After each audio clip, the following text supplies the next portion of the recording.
প্রতিটা প্রেস মিটে একই ধরনের প্রশ্ন ছুটে আসছে গুলির মতো। সেটা সামলাতে গিয়ে রকচটা গৌতম গম্ভীর বাজে ব্যবহার করে বসছেন গণমাধ্যম কর্মীদের সাথেও।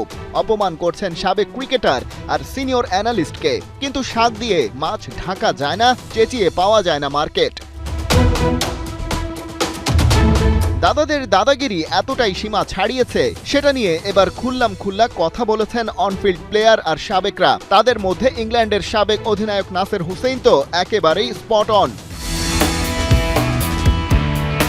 তিনি বলছিলেন, এবারের চ্যাম্পিয়ন্স ট্রফিতে অবশ্যই ভারত বাড়তি সুবিধা পাচ্ছে। তারা একই মাঠে খেলছে, একই হোটেলে থাকছে। বাকিরা যখন দুবাই, রাওয়ালপিন্ডি, করাচি, লাহোরে দৌড়ের উপর, তাদের জন্য কোনো ট্রাভেল হ্যাসেল নেই। ভারত যখন তাদের চ্যাম্পিয়ন্স ট্রফির দল ঘোষণা করে, সেখানে কোনো বাড়তি পেসারও ছিল না। এ নিয়ে সমালোচনা হয়েছিল খোদ ভারতীয় মিডিয়ায়, কিন্তু এখন বোঝা যাচ্ছে কারণটা। তারা আগে থেকেই জানতো কেমন উইকেট হতে চলেছে দুবাইতে।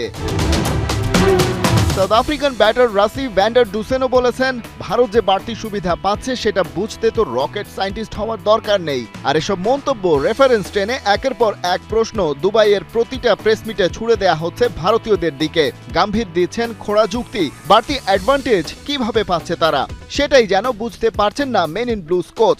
বলছেন তারা ম্যাচ ভেন্যুতে পুরো একটা দিনও এবারে প্র্যাকটিস করেননি। মূল অনুশীলন হয়েছে আইসিসির একাডেমি মাঠে।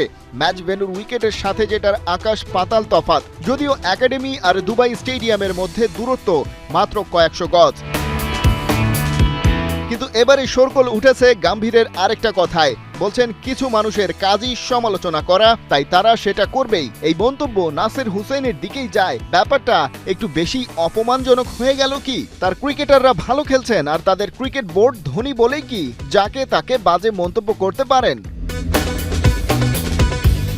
সেমিফাইনালে জয়ের পর নিউজিল্যান্ডের বিপক্ষে ভারত হয়তো ফাইনালও জিতবে, ট্রফিও উঠবে ক্যাবিনেটে। টিম ইন্ডিয়ার প্রতিটা সদস্য, স্পেশালি কোচ গম্ভীরের মন এই সাফল্য নিয়ে একটু বেশি খুঁতখুত করবে কি? চ্যাম্পিয়ন্স ট্রফির মতো মর্যাদার আসর জয় বলে কথা, যা ইতিহাসের পাতায় ঠাঁই নেয় বেশ গুরুত্বের সাথে।